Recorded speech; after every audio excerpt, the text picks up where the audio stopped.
21 July পৰা 21 আগষ্টলৈকে house two house বিএলঅ'সকলে verify কৰিব যিখিনি ধৰক অলপমান এজ মানে ডেট কোনোবা শিফটেড আছে নেকি ভোটাৰ কোনোবা ডেট হৈছে নেকি এনেকুৱা কিছুমান ভোটাৰ তেওঁলোকে হাউচ টু হাউচ মানে ছাৰ্ভে কৰি পেলাই তেওঁলোকৰ ৰিপৰ্টটো আকৌ শুদ্ধ কৰিব। তাৰপিছত আছে ৰেচনেলাইজেশ্যন এণ্ড ৰিএৰেঞ্জমেণ্ট অফ পলিং ষ্টেচন।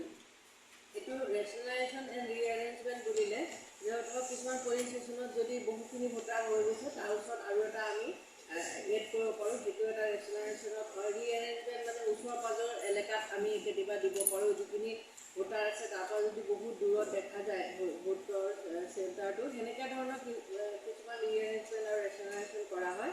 সেইটো আমাৰ আগষ্ট মাহৰ 22 তাৰিখৰ পৰা আৰম্ভ হ'ব পুৰা এমাহলৈকে, এমাহতকৈ অলপ বেছি দিন 29 ছেপ্টেম্বৰলৈকে সেইটো প্ৰচেছ আছে। তাৰ লগতে আছে removal of discrepancies in electoral roll EPIC, improvement of image quality ensuring good quality photograph by replacing blurred poor quality and not to specification and non human images in roll wherever necessary, recasting of section parts and finalization of proposed restructuring of section parts boundaries location of polling station and getting approval of list of polling station, identification of gaps, finalizing the strategy and timeline to bridge such gap and updation of control table.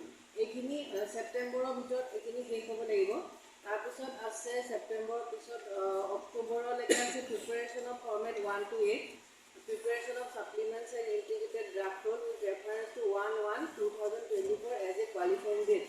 মানে সেইটো সময়লৈকে যিখিনি ধৰক নতুন ল'ৰা ছোৱালী যিখিনি 18 years হ'ব সেইখিনিও আমি তেতিয়াই ইয়াতে ভৰাই পেলাই সেই কোৱালিফাইং ডেটটো ধৰি পেলাই এইটো আমি বনাব লাগিব ছাপ্লিমেণ্টখিনি। এইটো 16 অক্টোবৰলৈকে সেইটো সময় আছে। 30 ছেপ্টেম্বৰৰ পৰা 16 অক্টোবৰলৈকে এই কামখিনি অফিচত এই কামখিনি হ'ব। তাৰপিছত আছে revision activities publication of integrated draft ইউনিটৰ 17 অক্টোবৰত হ'ব।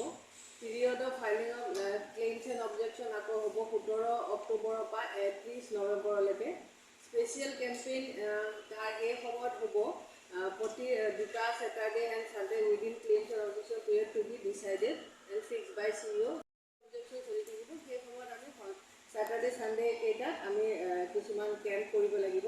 Disposal of claims and objection by 26/12 26 ডিচেম্বৰৰ ভিতৰত disposal of claims and objection হৈ পেলাই checking of health parameters and obtaining commission permission for final publication updating database and printing of supplement.